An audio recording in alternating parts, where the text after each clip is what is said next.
Video बनेगी तुम लोगों की फरमाइश पे। सिस्टरोलॉजी पे वीडियो बनाओ, सिस्टरोलॉजी पे वीडियो बनाओ। कितना प्यार है तुम लोगों को सिस्टरोलॉजी से यार।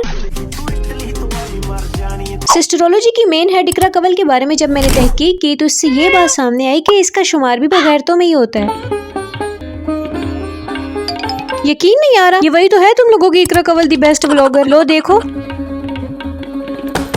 2020 में पाकिस्तान में कोरोना वायरस की वजह से लॉकडाउन नाफिज हो गया था और जहां लॉकडाउन की वजह से पाकिस्तान के लोग अपने घरों में कैद हो गए थे, वहां इन 5 बहनों ने यूट्यूब पे वीडियोस डालने का सोचा। कोविड ने हमारी जिंदगी बदल दी। कोरोना ने लोगों की जिंदगी में भूकंप मचाया, जिंदगी को अच्छा कर दिया। बहुत बढ़िया मुन्ना। और कंटेंट के नाम पे 3rd क्लास डेली व्लॉगिंग जैसा कंटेंट इन्होंने यूथ को प्रोवाइड किया, जिसमें अपनी जिंदगी को सुबह से लेकर शाम तक फिल्माया जाता है, जो कि व्लॉगिंग नहीं बल्कि किसी सीसीटीवी की फुटेज लगती है। और इनको देखा देखी और भी बहुत सारी लड़कियों ने डेली व्लॉगिंग शुरू कर दी। जी तो ये रात उठ गई थी माशाल्लाह से। अस्सलाम वालेकुम गाइस, हाउ आर यू? चुप कर बे। इकरा कंवल सिर्फ डेली व्लॉगर नहीं है, ये मल्टी टैलेंटेड लड़की है, डॉक्टर भी है, which is very good thing. लेकिन इज्जत हर किसी को तो रास नहीं आती, इसीलिए डॉक्टरी तो नहीं करनी लेकिन बगैरती करनी है। मैं बगैर तू खुद तो इनकी एजुकेशन कंप्लीट है, अगर इनकी व्लॉगिंग नहीं चलेगी तो लेबोरेटरी चल जाएगी। लेकिन जो 12 से 21 साल की उम्र के लोग इन्हें देख रहे हैं, उनका फ्यूचर जरूर तेल लेने चला जाएगा। बात तो सही है। पाकिस्तान की आधे से ज्यादा यूथ ये समझ रही है कि व्लॉगिंग करने से उनके घर चलेंगे। पागल है क्या? लेकिन ये नहीं सोचते कि डेली बेसिस पे अपनी फैमिली की एक हरकत दिखाना कितनी बड़ी जहालत है। जब इतनी फैन फॉलोइंग होती है तो वो एक रिस्पॉन्सिबिलिटी बन जाती है, और ये डेली व्लॉगर्स अपनी रिस्पॉन्सिबिलिटी को बखूबी निभा रहे हैं।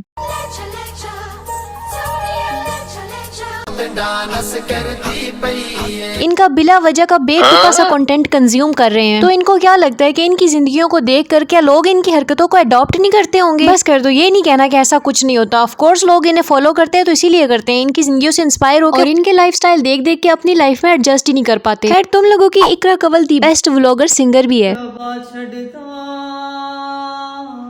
लोगों की आवाज में दर्द होता है, इसकी आवाज में मर्द है। मुझे पता है तुम लोगों में से कुछ लोग मेरी वीडियो को इंसानी आंख से नहीं बल्कि माइक्रोस्कोप से देख रहे हो, ताकि एक गलती मिले और मेरे कमेंट सेक्शन में आके बोलो उनकी जिंदगी, उनकी पर्सनल लाइफ है, उनका मैटर है, तुम्हें क्यों जलन हो रही है? और ये बात तो मुझे भी बहुत अच्छे से पता है कि उनकी जिंदगी है, उनका पर्सनल मैटर है, मैं बोलने वाली कोई नहीं होती। पर्सनल जिंदगी को जब इंटरनेट पे अपलोड कर दिया जाता है तो वो पर्सनल नहीं रहती, जिंदगी तो खुद सोशल मीडिया की जीनत बनी हुई है। इनकी वीडियोस के नीचे अगर कमेंट कर दोगे कि इकरा कंवल दी बेस्ट व्लॉगर, वो इनको ठीक लगता है। लेकिन जब अगर कोई बोलेगा कि ये गलत काम कर रहे हैं, ये बगैरती कर रहे हैं, तो वो इनको आंखों में खटकता है, उसकी सोच देख नूसी हो जाती है। हर इंसान का अपना पॉइंट ऑफ व्यू है और आंखें रखने वाले लोगों को ये बगैरती ही लगती है। कभी इसके व्लॉग देखो तो तुम लोगों को पता चलेगा, ये हमेशा अपनी जिंदगी के हसीन मनाजिर दिखाएंगे जो कि बिल्कुल भी नॉर्मल लाइफ नहीं होती, क्योंकि जिंदगी में दुख भी होते हैं, तकलीफें भी होती हैं, लड़ाइयां भी होती हैं, पर ऐसी परफेक्ट लाइफ ये लोगों को दिखाते हैं जिस वजह से लोग इन्हें अपना रोल मॉडल बना लेते हैं। पाकिस्तान के डेली व्लॉगर्स एक ऐसी दौड़ में शामिल है जहाँ हर कोई एक दूसरे से आगे निकलने की कोशिश में आवाम को पागल बनाता जा रहा है। ट्रेंडिंग में रहने के लिए ये लोग कुछ भी करते हैं, इनको इज्जत गैरत की कोई परवाह नहीं होती। मैं यहाँ पर सिर्फ बात नहीं करूंगी, मैं इस चीज को प्रूव करूंगी। अब इस डक्की को ही देख लो। जिस चीज को आप चाहते हो ना कि वो चीज वायरल ना हो, उसके बारे में बात नहीं करते। मेरी वाइफ की किसी ने deep fake AI generated video बना के उसको वायरल किया। अगर मैं चाहता हूं कि वो मजीद लोग ना देखें, उस पे वीडियो नहीं बनाऊंगा। वीडियो पूरे social media, WhatsApp, Facebook, Instagram पे उन्होंने फैलाई। इस चीज को 50 बंदे देख रहे हैं, मुझे उसके बारे में बात करके, उस पे वीडियो बना के, उस पे रोना धोना करके 5 लाख लोगों तक नहीं पहुंचानी। मेरी वाइफ की किसी ने deep fake AI generated video बना के उसको वायरल किया। क्या बयान दिया है आपने भाई, वाह वाह। तो बताओ फिर इसने इतने सेंसिटिव टॉपिक पे अपने चैनल पे बात क्यों की, जहाँ पर इसके मिलियंस ऑफ फॉलोअर्स हैं? जिनको नहीं पता था उनको भी बता दिया, तो ये फिर क्या हुआ? ये नहीं सोचा कि जिसके बारे में बात करने जा रहा हूँ वो मेरी बीवी है, मेरी गैरत है। हर चीज को यूट्यूब पे नहीं डाला जाता, कहते कुछ है और करते कुछ है। थोड़ी गैरत तो इंसान में होनी चाहिए। डबल स्टैंडर्ड्स, इनकी एक जबान बिल्कुल भी नहीं होती। ये सिस्ट्रोलॉजी, डक्की शकी, ये सिर्फ आवाम को एहसास कमतरी का शिकार बनाते हैं और कुछ नहीं। और दूसरा, वो पाकिस्तानी आवाम का चहीता रजब भट्ट, वो तो जलालत के सारे रस्तों से गुजर चुका है। पहले मुझे लगता था कि रजब भट्ट इंतहाई चवल इंसान है, कि उसे समझ नहीं लगती मुंह से क्या बोलना है क्या नहीं, कुछ भी उसके मुंह से निकल जाता है। लेकिन जब मैंने इसका टैटू देखा और इसके पीछे की इसकी अपनी बनाई हुई लॉजिक को देखा, दुआ माँ जन्नत की हवा, माँ की दुआ जन्नत की हवा। तो बस फिर अफसोस ही हुआ कि किन लोगों के हथे अवाम चढ़ी हुई है। देखो भाई, तुम जैसे लिबरल लोगों को ये बात बड़ी अजीब लगती है कि इतनी सी बात के ऊपर हम इतना बवाल क्यों करते हैं। तो देखो, ये छोटी बात नहीं है। तुम लोगों को मैं एक मिसाल देती हूँ। एक लड़का जो पहले फैमिली व्लॉगिंग करता था, लेकिन उसने फैमिली व्लॉगिंग छोड़ दी, कुछ तो उसको भी गलत लगा होगा ना।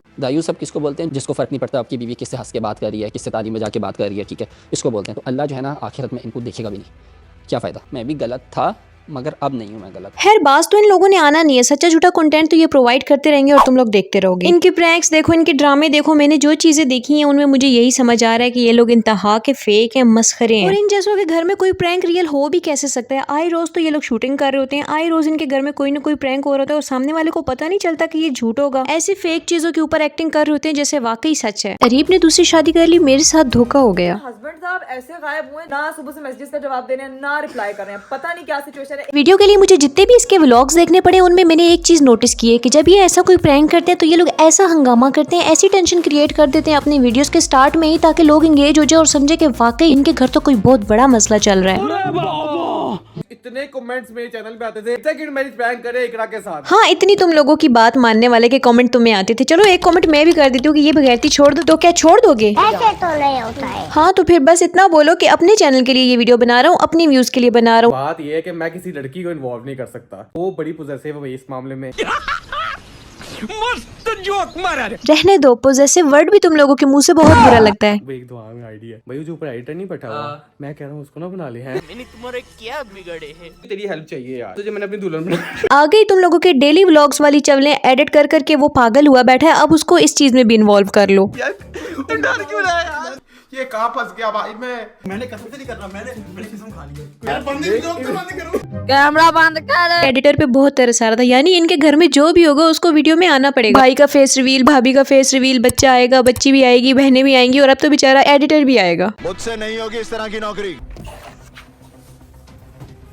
ये क्या है? आहा इकरा, तुम्हें नहीं पता कि ये क्या है? ये तो फैमिली व्लॉगर्स की निंजा टेक्निक है व्यूज लेने की और आवाम को पागल बनाने की। ये कौन है? कुछ भी नहीं है करा। ये मोबाइल नीचे ना गिरे, बेड पे फेंका करो, ठीक है? क्योंकि अगली वीडियोस भी तो इसी मोबाइल से बनानी है ना। सही पकड़े हैं। कैसे कैसे लोग रहते हैं यार यहाँ पर। नहीं इकरा नहीं, फेक मैरिज प्रैंक में आज भी तुम्हारी एक्टिंग दूसरे नंबर पे है, क्योंकि पहले नंबर पे कमल आफ्ताब है। इस चीज का मजाक कर रही हो तुम मेरे साथ? बच्ची रो रही है। क्या मतलब मैं बच्ची रो रही है? यही तो रोने हैं कि इन फैमिली व्लॉगर्स की फैमिलीज इनके लिए फैमिली नहीं बल्कि कंटेंट होती है, चलता फिरता कंटेंट। बहुत सारे लोगों को मेरी बातें खटकती हैं, उनको मैं बहुत कंजर्वेटिव लगती हूँ, मेरी सोच बहुत पुराने जमाने की लगती है। तो सही ही लगता होगा क्योंकि ये जदीद दुनिया मेरी समझ में तो नहीं आती। लेकिन मैं और मेरे जैसे क्रिएटर्स जो इन लोगों के खिलाफ बात करते हैं, अगर खत्म हो गए तो वक्त नहीं लगेगा, यूरोप जैसा पाकिस्तान भी बन जाएगा। अभी तो ऐसी चीजें नॉर्मल हो गई है, बाद में क्या क्या नॉर्मल हो जाएगा तुम लोग सोच भी नहीं सकते। तुम लोग खुद ऐसी चीजों पे बात नहीं करते, लेकिन जो बात करता है तुम लोग उनको भी चुप कराना चाहते हो। हम जैसे लोगों को अवेयरनेस क्रिएट करनी पड़ती है, तभी जाके ऐसी चीजें रुकती हैं। जैसे बरज़ख को रोका था। बेशक दुनिया मॉडर्न हो रही है, वक्त और हालात भी बदल रहे हैं, लेकिन हमारा रिलीजन उसमें कुछ तब्दीली नहीं आई। जिधर हवा चलने लगे उस तरफ ना उड़ते फिरा करो, ये काम कचरे का है। और एक चीज और, तुम लोग बहुत कहते हो कि फलाना भी तो गलत है, उसके बारे में तो कुछ नहीं कहा। तो वीडियो सिर्फ 8 मिनट की या 10 मिनट की होती है। एक वीडियो में सारे बगैरतों का फेंटा नहीं लगाया जा सकता है भी तो इतने ज्यादा। सबकी बारी आएगी, जरा हौसला रखो। यही थी मेरी आज की वीडियो। अगर पसंद आई हो तो मेरे चैनल को सब्सक्राइब करें, वीडियो को लाइक करें और एक अच्छा सा कमेंट भी कर दें। खत्म।